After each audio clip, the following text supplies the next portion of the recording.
अस्सलामुअलैकुम। मैं हूं मोहम्मद आतिफ़ याकूब और उम्मीद करता हूं कि आप सब बखैर व आफ़ियत हैं। आप मुझसे पढ़ रहे हैं क्लास 10th की फ़िज़िक्स और क्लास 10th की फ़िज़िक्स में हम अपना चैप्टर नंबर 13 यानी कि इलेक्ट्रोस्टैटिक्स पढ़ रहे हैं। इलेक्ट्रोस्टैटिक्स में हमने पिछले लेक्चर में पोटेंशियल डिफरेंस और इलेक्ट्रोस्टैटिक पोटेंशियल के बारे में सारी जानकारी हासिल कर ली। अपने सफ़र को मज़ीद आगे की जानिब बढ़ाएंगे और आज एक बहुत ही अहम आला पढ़ेंगे जो कि कैपेसिटर के नाम से जाना जाता है।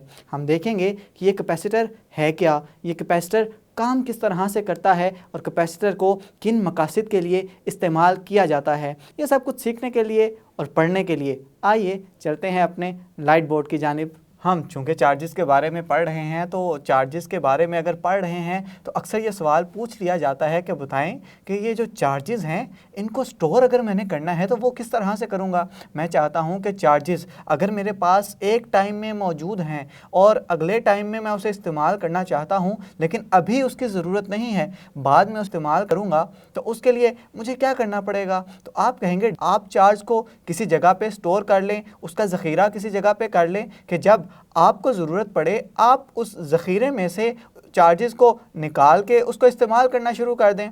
तो स्टूडेंट्स, चार्जेस को स्टोर करने के लिए जो आला इस्तेमाल किया जाता है वही आज का हमारा मौजू है और उसका नाम है जी कैपेसिटर और कैपेसिटेंस। अभी फ़िलहाल कैपेसिटर के बारे में ज़िक्र कर रहा हूँ कि कैपेसिटर वो आला है कि जो चार्जेस को स्टोर करने के लिए इस्तेमाल किया जाता है। स्टूडेंट्स, कैपेसिटर का नाम आपने बहुत दफ़ा सुना होगा। अक्सर आपके घर के पंखे की स्पीड अगर कम हो जाए तो इलेक्ट्रिशियन क्या कहते हैं आपको, वो कहते हैं कि पंखे का कैपेसिटर चेंज करने वाला है। स्टूडेंट्स, पंखे का कैपेसिटर चेंज करने का मकसद ये है कि पंखे में जो कैपेसिटर पहले लगा हुआ था उसके अंदर जो चार्जेस स्टोर थे, अब कोई ख़ास मुद्दत गुजरने के बाद वो सारे के सारे चार्जेस वो इस्तेमाल हो गए। अब मज़ीद उसके अंदर चार्जेस की जो मिकदार थी वो ना रही, ख़त्म हो गई। तो अब पंखा उतने मौसर तरीके से उतनी स्पीड के साथ नहीं चल सकेगा। फिर जैसे ही आप कैपेसिटर चेंज करते हैं तो कैपेसिटर चेंज करते ही पंखे की स्पीड भी बढ़ जाती है और साथ ही साथ पंखा मौसर तरीके से काम करना शुरू कर देता है। स्टूडेंट्स, ना सिर्फ पंखा बल्कि आपके घर में इस्तेमाल होने वाले जितने भी इलेक्ट्रिकल अप्लायंसेस हैं इन सब में कैपेसिटर कहीं ना कहीं इस्तेमाल हो रहा होता है। अभी फ़िलहाल हम कैपेसिटर की बात करेंगे तो चलें, मैंने तारीफ़ जो बोली पहले तारीफ़ लिख लेते हैं, उसके बाद जितनी भी डिस्कशन होगी हम साथ साथ करते चले जाएंगे। स्टूडेंट्स, कैपेसिटर हम कहेंगे एक ऐसा आला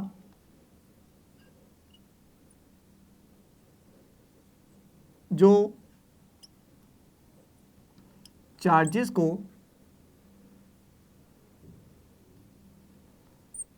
स्टोर करने के लिए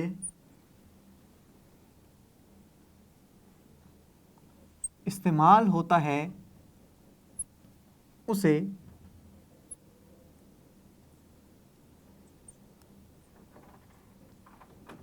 कैपेसिटर कहते हैं। स्टूडेंट्स, चार्जेस तो स्टोर हो गए लेकिन चार्जेस स्टोर करने के पीछे जो मकसद था वो क्या था।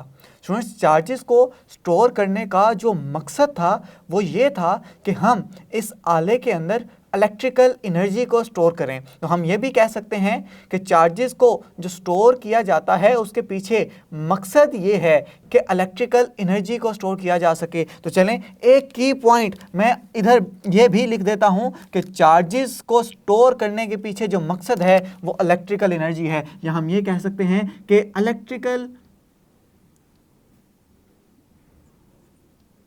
एनर्जी चार्जेस की सूरत में स्टोर होती है। स्टूडेंट्स, किसके अंदर?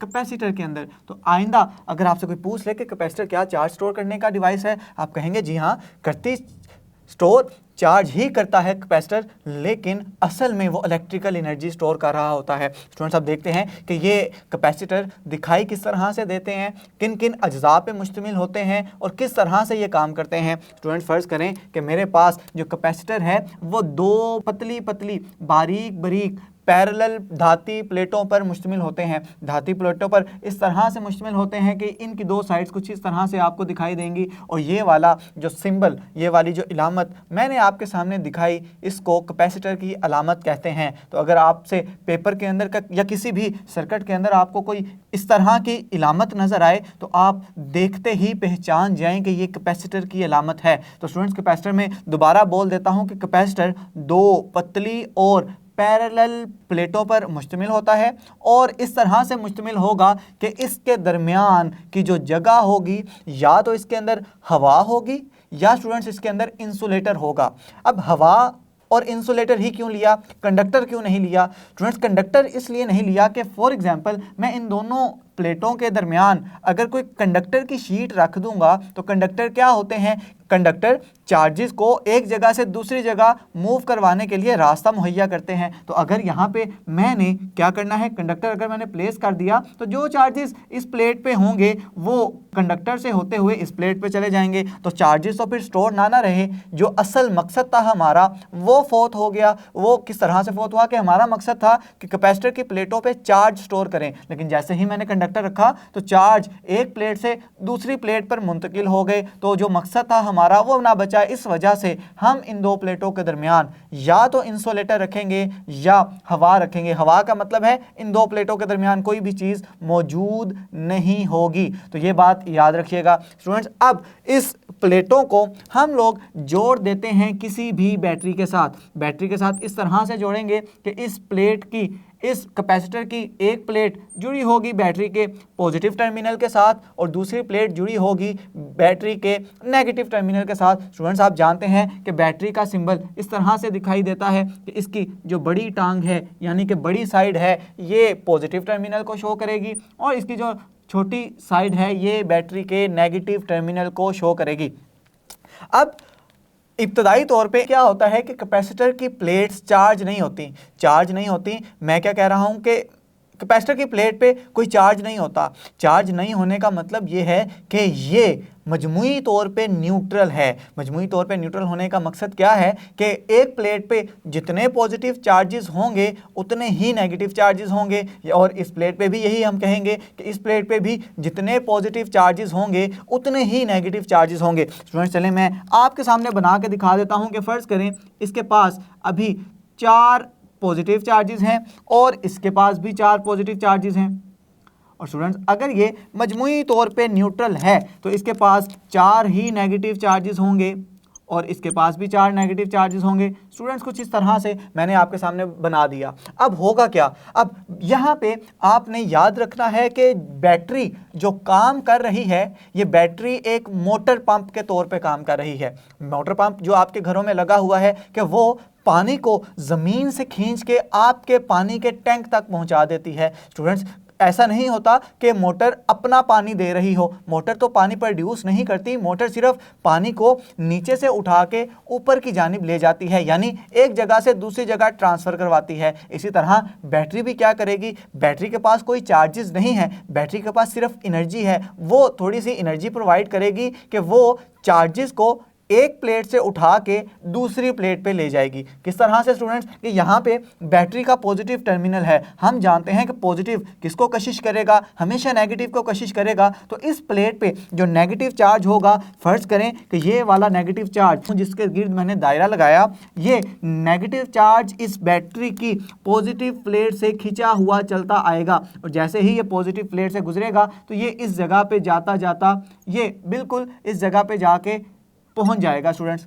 अब जैसे ही इस जगह पे पहुंचेगा ये पॉजिटिव प्लेट को ऑक्युपाई कर लेगा, ये पॉजिटिव चार्ज की जगह ले लेगा। स्टूडेंट्स, अब यहाँ पे एक नेगेटिव चार्ज यानी कि एक इलेक्ट्रॉन निकल गया। अब जैसे ही एक इलेक्ट्रॉन निकलेगा, हम जानते हैं कि किसी भी न्यूट्रल बॉडी से अगर मैं इलेक्ट्रॉन को निकाल दूं तो उसकी जगह क्या आता है, उसकी जगह प्रोटॉन आ जाता है। यानी कि हम कहेंगे कि इस प्लेट पे अब जहां पे पहले नेगेटिव था वहां पे एक पॉजिटिव चार्ज आ गया है, तो यहाँ पे मैं नेगेटिव की बजाय पॉजिटिव का सिंबल डाल दूंगा। स्टूडेंट्स, अब देखते हैं कि इस प्लेट पे पॉजिटिव चार्जेस कितने हैं और नेगेटिव चार्जेस कितने हैं। चलें गिने साहब मेरे साथ, 1 2 3 4 5 पॉजिटिव चार्ज हो गए और नेगेटिव चार्जेस कितने हैं, ये तो गुजर गया, ये नहीं रहा अब इसमें, 1 2 3, यानी कि अब 5 पॉजिटिव चार्जेस हो गए, 3 नेगेटिव चार्जेस हो गए, यानी कि अब हम ये कह सकते हैं कि इस प्लेट पे नेट पॉजिटिव चार्ज आ गया, मजमूई तौर पे इस पे पॉजिटिव चार्ज आ गया। और अगर मैं इस प्लेट की बात करूं, चलिए मैं प्लेटों के नाम भी रख देता हूं, इस प्लेट को ए नाम रख दें, इस प्लेट को बी का नाम दे दें ताकि याद रखने के लिए आसानी रहे। स्टूडेंट्स अब इस पे क्या हुआ, मैंने कहा कि जैसे ही ये नेगेटिव चार्ज यानी कि इलेक्ट्रॉन इधर से होता हुआ इधर पहुंचेगा, ये इस पॉजिटिव चार्ज को ऑक्यूपाई कर लेगा, उसकी जगह ले लेगा। तो जब उसकी जगह ले ली तो पॉजिटिव चार्ज अब यहाँ पे ना रहा, यहाँ पे नेगेटिव चार्ज आ गया। चलें बी प्लेट पे गिनते हैं नेगेटिव चार्जेस की तादाद कितनी है। तो स्टूडेंट्स देखें 1 2 3 4 5 यानी कि 5 नेगेटिव चार्जेस हो गए। और हम देखते हैं कि पॉजिटिव चार्जेस कितने हैं, ये तो चला गया, इसकी जगह ले ली गई 1 2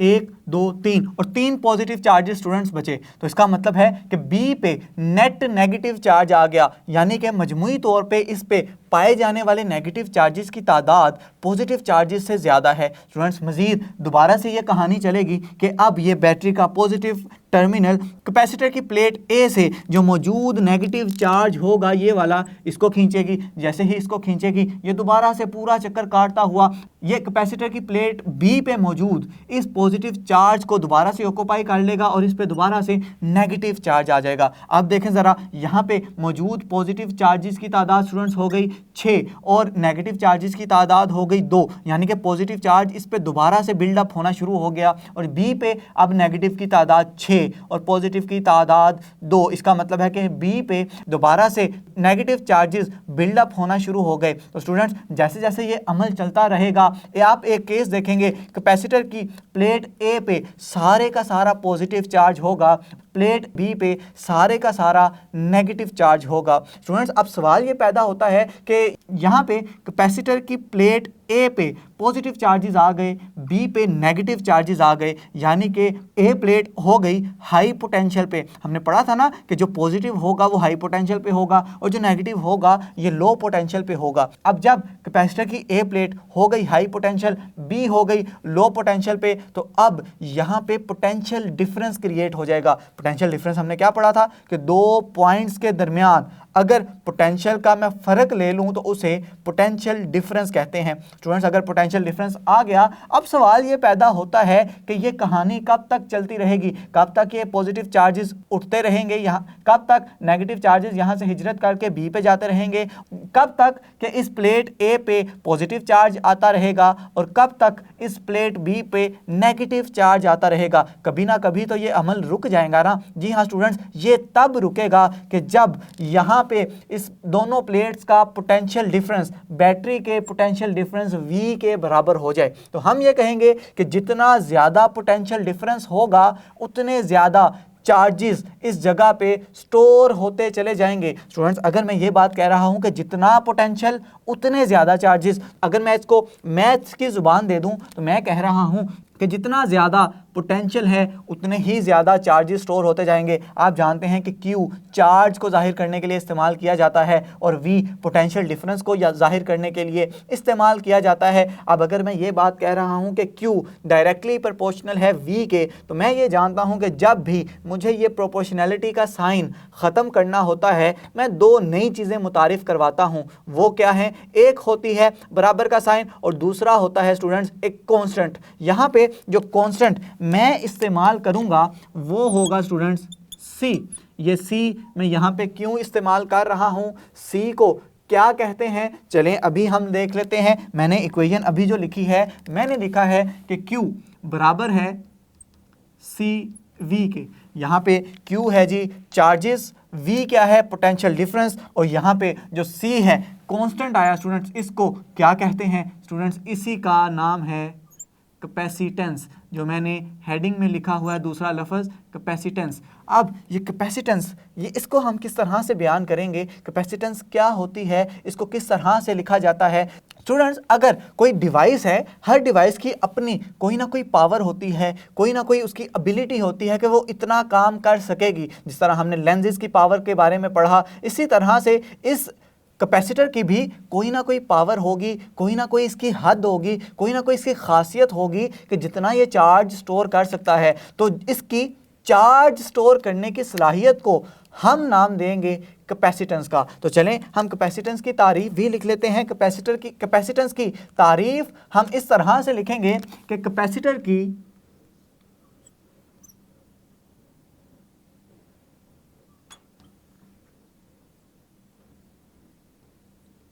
चार्ज स्टोर करने की सलाहियत को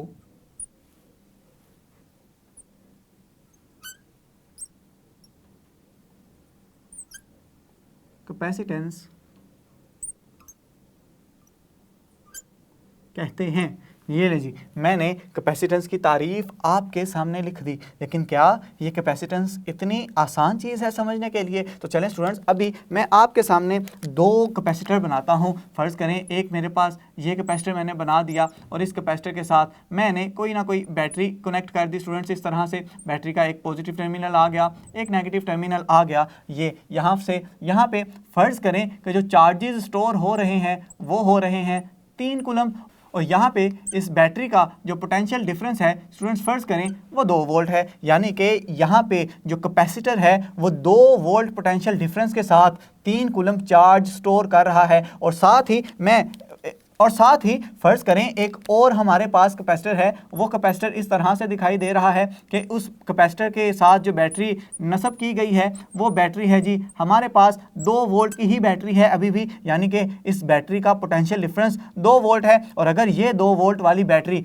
इस कैपेसिटर पे जो चार्ज स्टोर करवा रही है वो 4 कूलम का चार्ज स्टोर करवा रही है, तो अब अगर मैं आपसे पूछूं कि कैपेसिटेंस किसकी ज़्यादा है, क्या वो वाले कैपेसिटर की जो कि 2 वोल्ट पोटेंशियल डिफरेंस पे 3 कूलम चार्ज स्टोर करवा रहा है, या उस वाले कैपेसिटर की जो 2 वोल्ट पोटेंशियल डिफरेंस पे 4 कूलम का चार्ज स्टोर करवा रहा है? तो आप कहेंगे क्योंकि वो वाला कैपेसिटर जो 2 वोल्ट यानी कि पोटेंशियल डिफरेंस उतना ही है, लेकिन उतने ही पोटेंशियल डिफरेंस पे ज़्यादा चार्ज को स्टोर करवाएगा, उसकी कैपेसिटेंस ज़्यादा तस्वुर की जाएगी। तो स्टूडेंट्स अगर आपको ये बात समझ आ गई है तो चलें मैं कैपेसिटेंस के लिए जो फार्मूला है वो भी आपके सामने लिख देता हूँ। हम जानते हैं कि Q बराबर है CV। मैं यहाँ से अगर कैपेसिटेंस के लिए रिलेशन निकालना चाहूँ तो कैपेसिटेंस के लिए रिलेशन बचेगा CV, यहाँ पे मल्टीप्लाई हो रहा है, ज़रब खा रहा है, दूसरी साइड पे आके वो तकसीम हो जाएगा। तो ये लें जी हमारे पास कैपेसिटेंस का फार्मूला भी आ गया। अब कैपेसिटेंस का अगर फार्मूला आ गया है तो हमारे पास कैपेसिटेंस का कोई ना कोई यूनिट भी तो होगा। अगर हमारे पास यूनिट आ जाए तो हम चीज़ों को मज़ीद आसानी के साथ बयान कर सकेंगे। तो चलें स्टूडेंट्स मैं यहाँ पे हेडिंग दे लेता हूँ यूनिट की। तो देखते हैं जी कैपेसिटेंस के यूनिट क्या हैं। स्टूडेंट्स कैपेसिटेंस के जो यूनिट लिखे जाते हैं उसको नाम देते हैं फैरेड का। फैरेड साइंटिस्ट था माइकल फैराडे। माइकल फैराडे के नाम के पीछे इस कैपेसिटेंस का यूनिट रखा गया। अब अगर मुझे पता चल गया है कि कैपेसिटेंस के यूनिट फैरेड हैं और अगर आपसे पूछ लिया जाए कि फैरेड की तारीफ़ करें या एक फैरेड की तारीफ़ करें तो वो किस तरह से करेंगे? स्टूडेंट्स याद रखिएगा कि अगर मेरे पास ये Q मेरे पास चार्ज है, फ़र्ज़ करें कि मैं चार्ज के यूनिट्स लिखता हूँ कूलम और V के यूनिट्स पोटेंशियल डिफरेंस वो वोल्ट ही लिखे जाते हैं, इसका मतलब है ये बन जाएगा कूलम फी वोल्ट। और याद रखिएगा कि कूलम फी वोल्ट ये बराबर होता है फैरेड के। स्टूडेंट्स अगर मुझे फैरेड की तारीफ़ करनी है तो मैं दोबारा से यूनिट्स का सहारा लूँगा। यूनिट्स का सहारा इस तरह से लूँगा कि मैं जानता हूँ कि C बराबर है किसके, Q बटा V के। सब के अगर मैं यूनिट लिखना शुरू कर दूँ तो कैपेसिटर का यूनिट स्टूडेंट्स बन गया फैरेड, यहाँ पे चार्ज का यूनिट बन गया कूलम और पोटेंशियल डिफरेंस का यूनिट बन गया वोल्ट। अगर मैं चाहता हूँ कि एक फैरेड की तारीफ़ करूँ तो मुझे फैरेड के साथ भी एक लिखना पड़ेगा, और अगर फैरेड के साथ एक है तो मतलब चार्ज के साथ भी एक कूलम लिखना पड़ेगा और पोटेंशियल डिफरेंस यानी कि वोल्ट के साथ भी एक लिखना पड़ेगा। तो अब अगर मैं एक फैरेड की तारीफ़ करना चाहूँ तो मैथ्स की ज़ुबान में हम इसे बड़ी आसानी के साथ इसकी तारीफ़ कर सकते हैं। स्टूडेंट्स तारीफ़ हम इसकी इस तरह से करेंगे कि अगर एक कैपेसिटर इसकी तारीफ़ हम कुछ इस तरह से करेंगे कि अगर कैपेसिटर की प्लेट्स पे 1 कूलम चार्ज स्टोर करवाने से पोटेंशियल डिफरेंस 1 वोल्ट पैदा हो जाए तो उसकी कैपेसिटेंस 1 फैरेड होगी। स्टूडेंट्स दोबारा सुने कि अगर मैं कैपेसिटर्स की प्लेट पे 1 कूलम्ब चार्ज स्टोर करवाऊं और उसकी वजह से कैपेसिटर की प्लेटों के दरमियान 1 वोल्ट का पोटेंशियल डिफरेंस पैदा हो जाए तो उसकी कैपेसिटेंस को 1 फैरेड कहा जाता है। अब इसकी डेफिनेशन अगर आपको समझ आ गई तो चलें हम अल्फाज की जुबान में भी इसको लिख लेते हैं। किसी कैपेसिटर की प्लेट को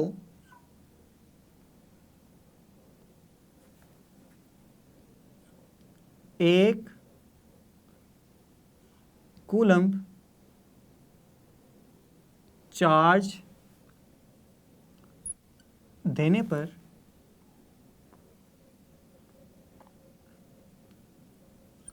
उसकी प्लेटों के दरमियान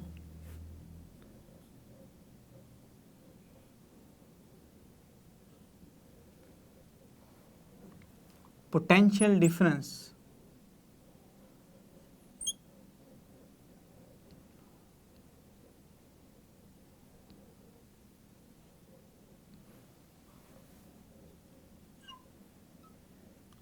एक वोल्ट हो तो उसकी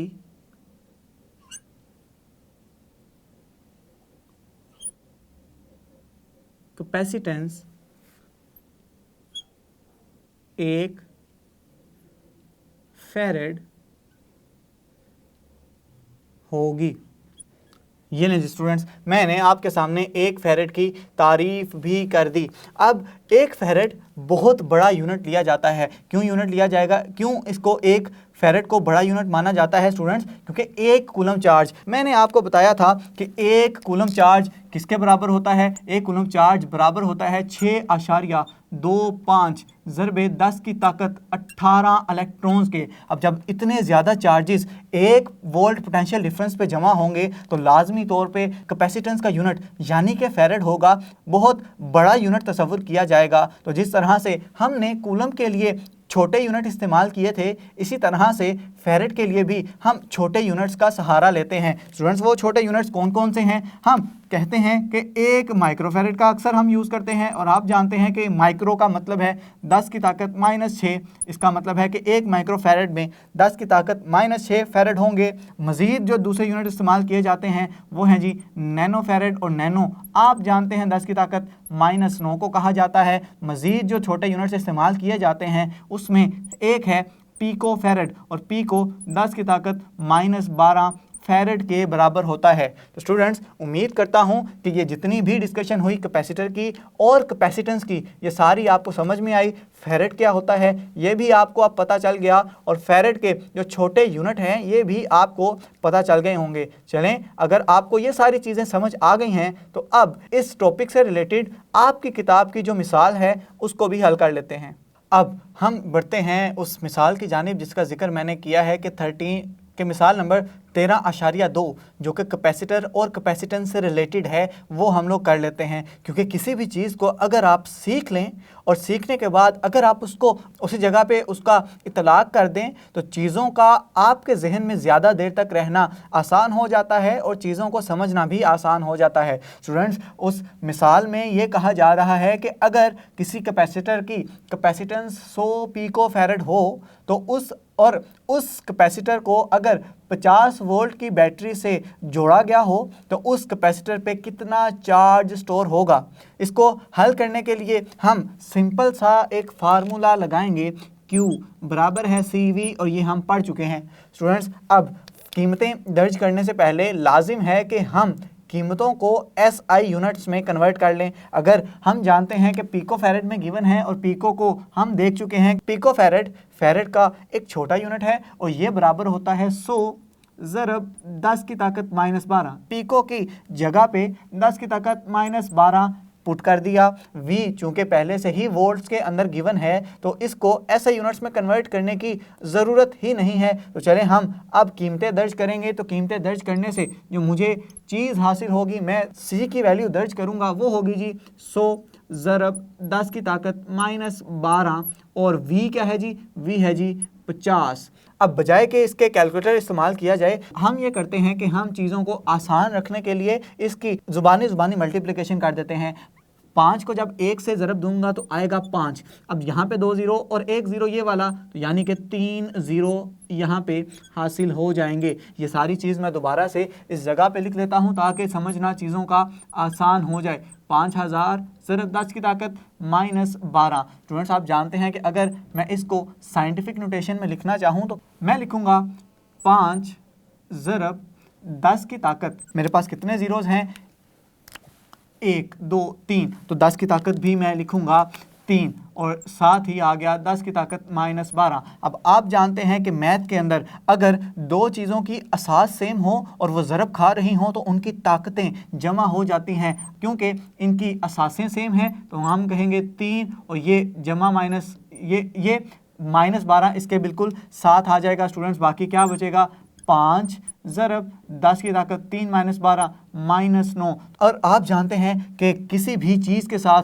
यूनिट का लिखना इंतहाई अहम है। चार्ज के यूनिट्स क्या होते हैं, चार्ज के यूनिट होते हैं कूलम। तो ये हमारा आंसर निकल गया। अगर आप चाहते हैं कि इसको भी छोटे यूनिट्स में कन्वर्ट करें तो इसको आप छोटे यूनिट्स में कन्वर्ट कर सकते हैं। आप लिख देंगे 5 और 10 की ताकत -9 नैनो के बराबर होता है, तो इसका आंसर आ जाएगा 5 नैनो कूलम। तो अगर आप ये वाला आंसर लिखना चाहें तो भी ठीक तसव्वुर किया जाएगा, और अगर आप ये वाला आंसर लिखना चाहें तो भी ठीक तसव्वुर किया जाएगा। ये आप पे है कि आपने SI यूनिट्स में लिखना है या आपने उसको छोटे यूनिट्स में लिखना है। लेकिन याद रखिएगा, आपसे सवाल के अंदर अगर नहीं कहा गया कि छोटे यूनिट्स निकालें तो ये निकालना लाजिम नहीं है। आंसर सिर्फ और सिर्फ SI यूनिट्स में ही चेक किया जाता है। तो अगर कर लें तो भी ठीक, ना करें तो भी ठीक। तो इसका मतलब है अब हमारे पास सिर्फ एक चीज़ रह गई जो कि हमने नतीजा अखज़ किया है, वो भी तो लिखना है। तो नतीजा हम ये अखज़ करेंगे कि अगर एक ऐसा कैपेसिटर हो जिसकी कैपेसिटेंस 100 पिकोफैरड हो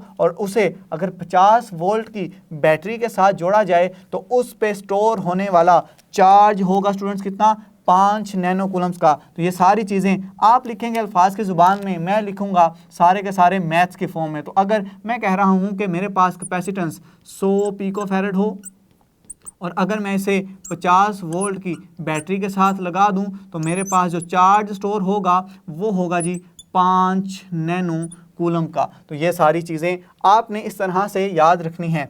उम्मीद करता हूँ कि ये जो मिसाल कैपेसिटर के रिलेटेड थी बड़े अच्छे तरीके से समझ आ गई होगी। अब इस टॉपिक से रिलेटेड हम कुछ MCQs भी देख लेते हैं। अब आप सीख चुके हैं कि कैपेसिटर ऐसे आले को कहते हैं जो कि चार्जेस को स्टोर करने के लिए इस्तेमाल किया जाता है और हकीकत में चार्जेस की शक्ल में ये स्टोर करता है इलेक्ट्रिकल एनर्जी को। साथ ही साथ हमने मिसाल 13.2 भी हल करना सीख ली है। उम्मीद करता हूँ ये सारी चीज़ें आपको बड़े अच्छे तरीके से समझ आई होंगी। हम अपने सफ़र को मज़ीद आगे बढ़ाएंगे और देखेंगे कि कैपेसिटर को हम मज़ीद किस तरह से जोड़ सकते हैं। ये सारी बातें हम सीखेंगे अपने आइंदा आने वाले लेक्चर में।